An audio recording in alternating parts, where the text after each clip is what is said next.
Hi and welcome. I'm trying to learn gastroenterology today, the digestive system, and after we've done that, we're gonna do squat training. And if you're participating in the squat training, then it's at your own risk. And this is no medical advice, I'm just reading this book and trying to understand it. The digestive system, how food is broken down and absorbed into the bloodstream. Food and drink provide the body with its fuel and maintain its supply. Food is referred to here as fuel, and that book is from 1978. Okay, food is there to maintain the human body with its supplies. So basically the fuel and the maintenance things to keep the body maintained. The body's needs are considerable. The human body needs a lot. Each day the muscles burn up several hundred grams of carbohydrates and fat as energy sources. Okay, the muscles in the human body, for example the heart, which is beating and contracting, burns up hundreds of grams of carbohydrates and also of fat. Some 1.75 liters or more of fluid are lost as urine and sweat and in exhaled air. Okay, we're saying around 2 liters, 1.5, 2 liters of fluids are also burned up by the human body, and they're passing out through urine, sweat, or also through exhaling of air. Aging cells from the skin and the internal organs are replaced by new, vigorous ones made from stores of protein present in the body. Okay, the cells in the skin and also in the internal organs are replaced and made new. And they are replaced by a vigorous one. I don't really know what it means. And these new cells are made of stores of proteins. Okay, they're basically trying to tell us in the introduction to the digestion system why the digestion system is there. And the reason is that the human body needs a lot of things. It needs every day hundreds of grams of carbohydrates and of fats to have power, to keep the muscle beating, and also needs its around 2 liters of water every day, and also proteins to make new cells with it. If there are more calories than are needed, fat is laid down against a period of cold weather or starvation. So we're saying now for the whole digestive system that if there's a time of flourishing, if there's good food available, if a person has good food to eat, then the human body says, let's store it for bad times, and starts to store it. These demands for raw materials have to be satisfied from the food taken in. So we're saying the water, which is exhaled or passed out and also sweated out, and also the carbohydrates, the fat and the proteins, they have to be taken in through food again. First, however, the food must be processed and broken down into chemical subunits substantial for storage and reassembly. Okay, the food cannot be just food. You cannot eat something and it cannot just be there. It has to be broken down into its subunits. This is the function of a digestive system. So the digestive system takes the food and gets the carbohydrates and so on out of it. Comparing the system with an industrial process, the mouth and teeth can be thought of as a sorting depot, rejecting anything which is obviously inedible, such as bones, fruit stones, and so on, and reducing the rest of the diet to a consistency suitable for preliminary processing. Basically, they're saying the digestion process starts with the teeth, at least in the human body, inside of the human body. You could technically say the cutting of a food is part of it. Now, they're saying the feet are starting with digestion process. The stomach is the warehouse where the food can be stored to await the main process of digestion. Now, I don't want to go too specific on that one point. Maybe there's more known to it. Book is from 1978. But they are stating here that the food is waiting in the stomach for processing. The stomach is the warehouse, W-A-R-E, house, where the food can be stored to await the main process of digestion.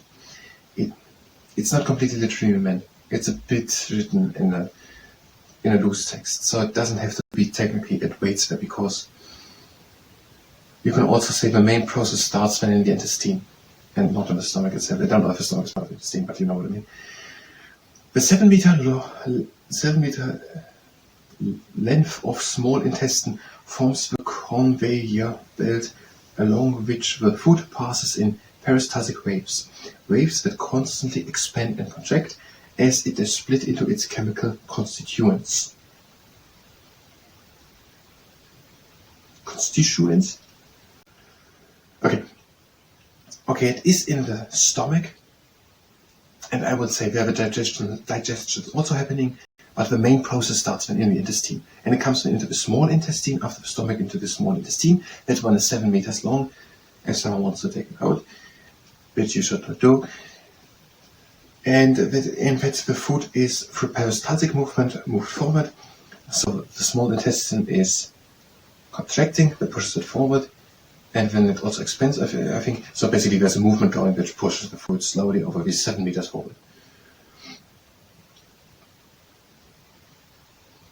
Actually 7 meters is quite a long distance, but it is quite fast.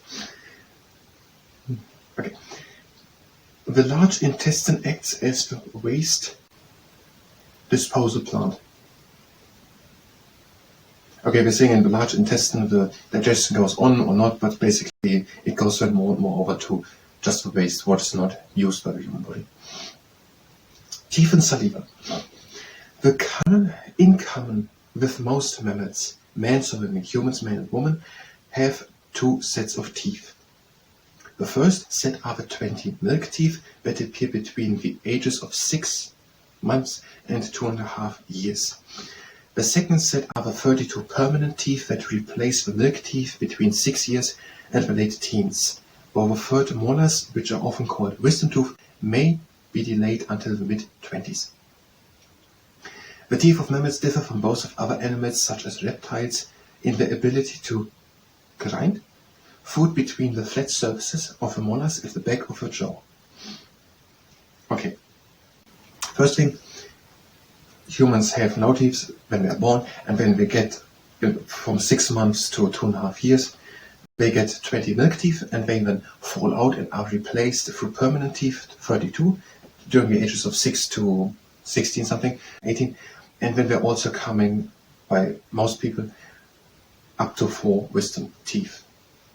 And they're coming up to the mid-20s, I know it later, but they're coming then from the end of the teens to the mid-20s by most people. And not everyone has all 4, not everyone coming around is all.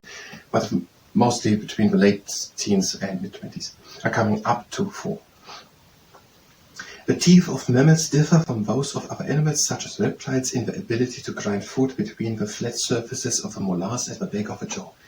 So molars are the back teeth, this one, and you see it the best by cows, because we're actually doing that for quite some hours. Maybe we're going to find something about the digestive system of cows.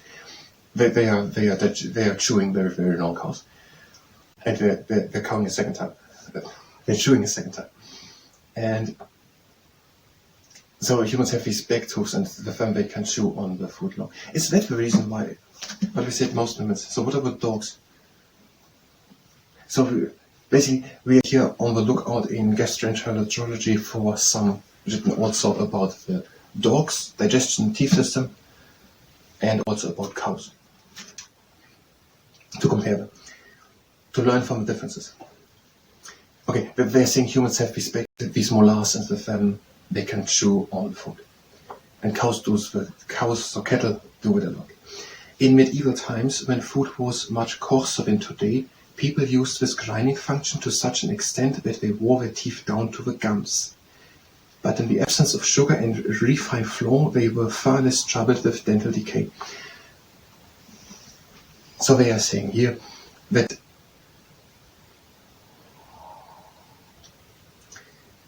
okay, let's say it differently.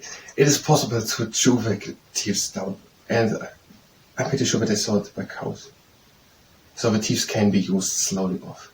They are stating here that a few hundred years ago that was happening.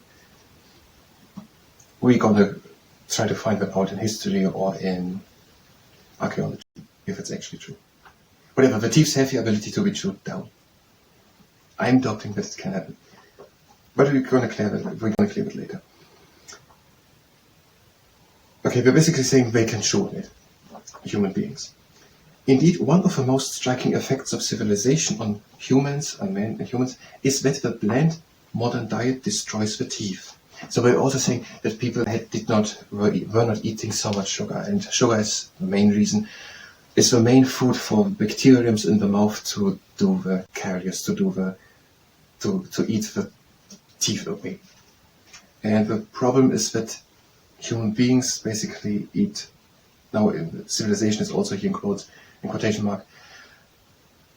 Eat basically the whole life, basically every day, things which contain this sugar, which is the nutrition for the bacteriums in the mouth to eat the tooth. So they are living off of the sugar which the human beings eat, and they are building them the homes in the tooths. And the more sugar they have, the more power they have, the more they can multiply, and the more harm of them, and they can flourish. And now there are many, many bacteriums living, and they are very happily, and they're building homes for them. And these homes are building into the tooths, and if there are too many holes, then the tooths get broken. So see, that is what happening. Fortunately, however, this diet also makes it possible for men, so humans, men and women, to survive without them. Without the teeth. Let's not go too much into it. It is about the digestive system, not so much about other things. The tongue, with its sensitive taste buds, is a highly effective sorter and sampler of food. Civilized men and women, used to facilitate less than early humans to determine what is safe to eat. But even so, he or she can still sample an unfamiliar food and decide quickly whether to swallow or spit out all or part of it. So by saying the tongue has technically the ability to taste things which are not good and makes the human then to spit them out. But everyone can think for themselves if it actually works. If it is actually working properly. Now, we're going to continue with this book. No matter what the information is, how I explained, maybe we're totally right, maybe not. We're going to continue this book in the next part in gastroenterology with the digestion system of this book. If you were here for gastroenterology, you can go directly to the next part where we will continue with reading what is written there. And we can think for ourselves and look up and at the second source. If you stay here now, if you go on, you can go on. If you stay here and participate in the squat training, this is then bring one leg up and point it with the toes down. And the other leg.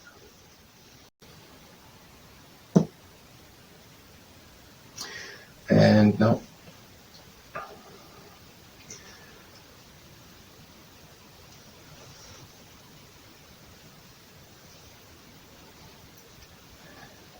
in the medieval times, people could cook. If you boil things, no matter what you eat, the things which we eat, if you boil them, if you eat vegetables or boil them or other things and boil them, they are not hard.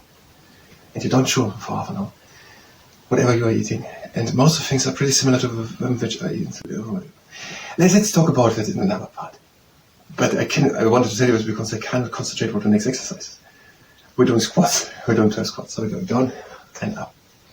Down. But there's also the second one, and not the third one, and the fourth one, and number 5, and 6, and now to number 7, and 8, and 9, and 10, and let's do the last 2, 11, and 12.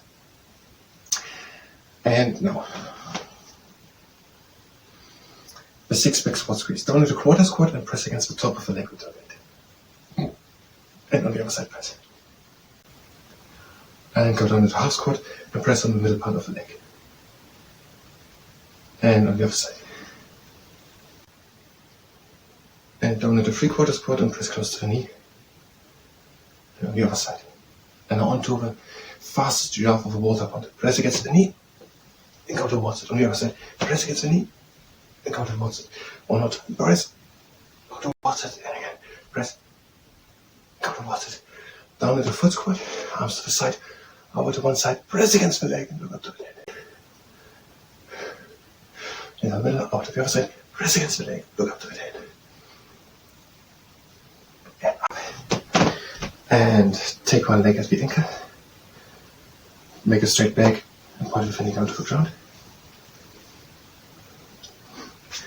Other leg, take the leg at the ankle, straight back, point with the toes down to the ground. And legs apart, breathe in and out.